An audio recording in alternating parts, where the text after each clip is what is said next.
So how do you know when it's time to leave a company and start your own? Well, this is exactly the situation that I was in personally 4 years ago when I founded Hightouch. Some quick history. Back in 2016, I joined a little-known company called Segment as one of their early software engineers. Segment was a hot company in Silicon Valley at the time, but overall, it was really small. At the time, the company had about 40 employees across the board and less than 10 product and engineering staff at the whole company. 6 years later, Segment was acquired for $3.4 billion by Twilio. So what is Segment? What did the product do? And what made the company so special that it was worth that much? Today, Segment is called a customer data platform, or a CDP. CDP is a multi-billion-dollar category with dozens of companies playing in it, including some of the SaaS tech giants like Salesforce and Adobe. But back then in 2016, the term CDP didn't even exist, and Segment was just working on their first product and figuring out how to describe themselves. The product at the time was really solving a straightforward problem. The number of SaaS tools at companies, especially startups, was absolutely skyrocketing. And all of these SaaS tools really needed a bunch of data about what your customers were doing on your website, when's the last time they logged in, what's their lifetime value, etc., in order to be effective. And all of these companies basically said the same thing to their customers whenever they wanted them to get customer data in them. They said, hey, if you want to get data inside of my platform, like HubSpot or Salesforce or Braze or Customer.io, take a look at our API docs. And we've also built these libraries like a JavaScript library you can use on your website to track data, or a mobile SDK, and go have your developers instrument these to get data into our platform. Now, what the founders of Segment found, and it was actually quite an astute observation, if I have to say, was that a lot of the libraries and APIs and SDKs, and effectively the ways that these SaaS tools built for companies to get customer data in them, they actually looked kind of similar. Obviously, they were all different to use, and you had to go study up each one individually, but they had similar functionality. Add new attributes to users, track an event a user did, say that a user viewed a certain page. There's kind of a finite amount of things that companies were trying to do. So what Segment did was, it was initially a product where you could use Segment's libraries and Segment's API to track all the information about your customers. Did they open a web page? Did they click a button? Did they hover over something? Did they log in? Did they sign up? And Segment would automatically forward that data to all your tools. Over time, the Segment product expanded, and Segment wasn't just an integration tool anymore. It also had the ability to, take the stream of customer actions or events that you were tracking and turn them into a central customer profile, stitch different identities and events together to really have a central profile and a central view of the customer. And it also had other features like audience builders, where marketers could come in and say, hey, I want a set of customers who did this or that. Give me that list of customers and send it to an advertising tool or a marketing tool. As an example, customers who had added something to their cart but didn't check out. And all of these features together basically started to look like a CDP or a customer data platform, instead of just a data integration tool where you're collecting different data and forwarding it to different systems as is. It was actually a platform that marketers could come into and build audiences, view customers, and really take action on their data. And why is that? While I was working at Segment, especially as we shifted up market to focus on the enterprise, but even as some of our smaller companies like DoorDash or Calendly started growing really fast, I kept seeing this one fundamental challenge that all companies were facing.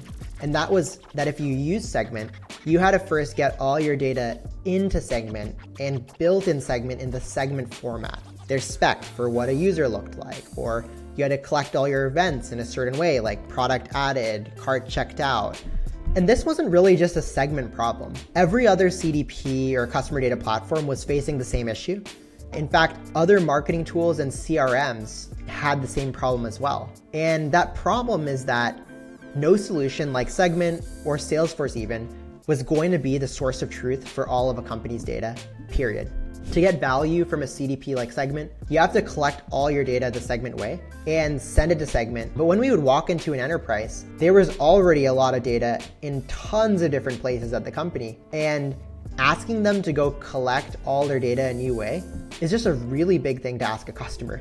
And honestly, not really feasible in a lot of enterprises. There was another big trend that was going on in the data space, and that was the data warehouse, most notably Snowflake. And this trend was perhaps the only trend I can think of in the data space that was actually bigger than the market's desire for a CDP. Now, if you're deep in the data space or been following Hightouch, you can probably guess what that is, and it's the data warehouse. Companies like Snowflake, Databricks, offerings like Google BigQuery, and even to some extent Amazon Redshift made it way easier to manage and get all your data into one place as a company. Now, no company is fully down that journey, but every company is trending towards it. And it's pretty clear that the gravity of data across companies is now the data warehouse.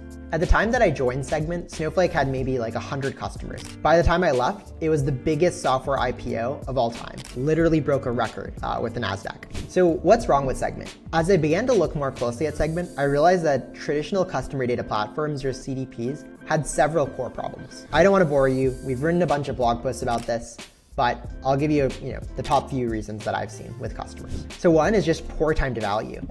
One of the most important things when it comes to choosing software is making sure that you can actually stand it up and see value. Every initiative is, being graded on the time to ROI or the payback period. That's just how companies look at things these days, and it makes sense. If there's different solutions that can drive the same value more efficiently, they're obviously going to be the preferred one because time is a finite resource. And projects that take too long are honestly at risk. Like, big projects are always just a risky decision and often fail. And CDPs have really, really long time to value. It often takes companies 6 to 12 months just to get their data into a customer data platform before they can start building audiences and integrating it to different advertising and marketing systems. The next one is flexibility. CDPs have a certain, way that you need to make all your data in order to use it. But the reality is that every company has unique types of data. A pet store may track their pets in a loyalty system. An automobile company might have a marketplace where they have cars and inventory and different objects like that. But all in all, it's pretty limited in terms of the flexibility, and it kind of assumes all your data fits a sort of cookie cutter model. And that just doesn't really work when you're trying to have an org-wide customer data platform. The next point is costs. CDPs are known to be really expensive upfront investments. So you have to pay a lot of money to buy this platform, and companies are getting used to software where you can pay incrementally as you're seeing the value. They're also expensive because of their sort of legacy architecture. A lot of companies are already storing and processing all their data in a data warehouse, or even if they buy a CDP, they're going to go do that anyways because they need that for analytics purposes. And lastly, CDPs kind of create a data silo in themselves. While the goal of a CDP is to have this single source of truth, as I mentioned earlier, the only trend bigger than CDP across the data and marketing space is the data warehouse and the cloud data warehouse. And every company is investing in Snowflake and trying to get all their data into a technology like Snowflake or Databricks or Google Cloud. And then you just end up in a situation where there's two separate sources of truth. Do I look at customer data over in my warehouse? Do I look at it in the CDP? Why are they mismatching? Why is that affecting my campaigns? It just becomes a really confusing situation and causes a lot more trouble than one would expect. So why did I start Hightouch? Well, in the early days of the startup, when my co-founders and I were doing customer discovery, we would talk to so many customers that did have a CDP contract, that were using a CDP, but were still struggling with fairly basic data issues. They were saying, hey, my data team is able to report on customer lifetime value or churn, or is able to find the list of high value customers, but I can't tweak those formulas myself, and I can't get them out of these BI reports into the tools where I'm actually running campaigns. And we just kept thinking, isn't this customer using a CDP? Why isn't it solving their use case? And we ran into that enough times with fast-growing startups and mid-market companies. And then speaking to some of the largest companies in the world, we found that they had all made the decision to move off of traditional customer data platforms, or they didn't have success with them, and they started all building on their data warehouse as a source of truth and starting to build their own audience builders and integrations and things that kind of resemble Hightouch today directly on top of their data warehouse. So seeing the problems on both ends of the spectrum, where the largest companies in the world weren't able to use customer data platforms and CDPs in the market, even though there were tons of different vendors available, and the smallest or mid-market companies that were already using customer data platforms were still struggling with these fairly basic data problems, gave us the inspiration that there had to be a better way and there had to be a better solution here. So we set out to build Hightouch. Initially, when we started Hightouch, we built the easiest way for companies to activate data from their warehouse. People call this reverse ETL. So our initial product was really simple. You could simply connect your data warehouse, write a quick SQL query, connect a destination like Facebook ads, Google ads, Braze, HubSpot, and easily define how you want data from the data warehouse to show up in that destination. Simple as that, and you would have a live sync within a few minutes and start having data from your warehouse like Snowflake or Databricks, live flowing into any platform of your choice. Reverse ETL sort of blew up in the market.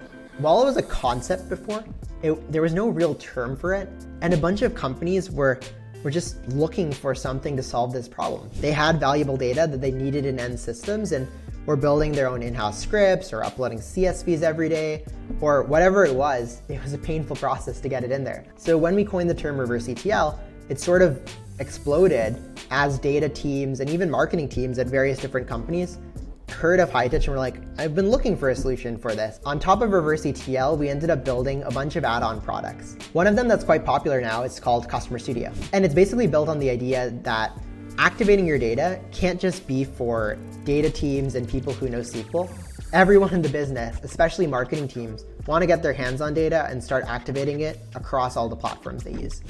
So Customer Studio basically allows marketers and less technical folks around the company to jump in and start building audiences of customers who abandon their cart, or defining what a high value user is versus a low value one, and sending those to different platforms like Facebook, Google, Iterable, Braze, you name it. So it's effectively, similar functionality to reverse ETL, but all accessible by marketing teams and semi-technical folks versus just data engineers and data analysts. And all of this together has formed this idea of a composable CDP, or a CDP that sits directly on your data warehouse, uses data in the format it is today, so you don't have to reformat it to use it in something like Hightouch, doesn't store your data, so you're not paying for that storage twice, and allows you to buy these different components, whether it's reverse ETL or Customer Studio or data collection or data transformation, identity resolution, all these different data capabilities that marketing teams and companies need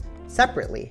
Not every company needs every solution, so with Hightouch you can kind of buy what you need instead of paying a huge $1 million deal or a $2 million bill up front, which is what a CDP costs at some of these larger companies. So when I first joined Segment, I honestly believed it was a revolutionary product, both for data and marketing. The reason I joined the company in the first place is because I was actually an early customer of Segment at one of my internships back when I lived in Tennessee. And if I'm going to be honest, I still believe that Segment's a great product. It provides immense value to hundreds, if not thousands of companies every day, and has tons of customers, and that's all for a reason. But Segment's not the only platform in the customer data space anymore. So with the model we've created at Hightouch, you can actually have the CDP directly on your warehouse and just store that data once instead of storing it twice and processing twice, and of course, paying more money to a CDP for that reason. If you want to learn more about the composable CDP, you can download our white paper using the link in the description.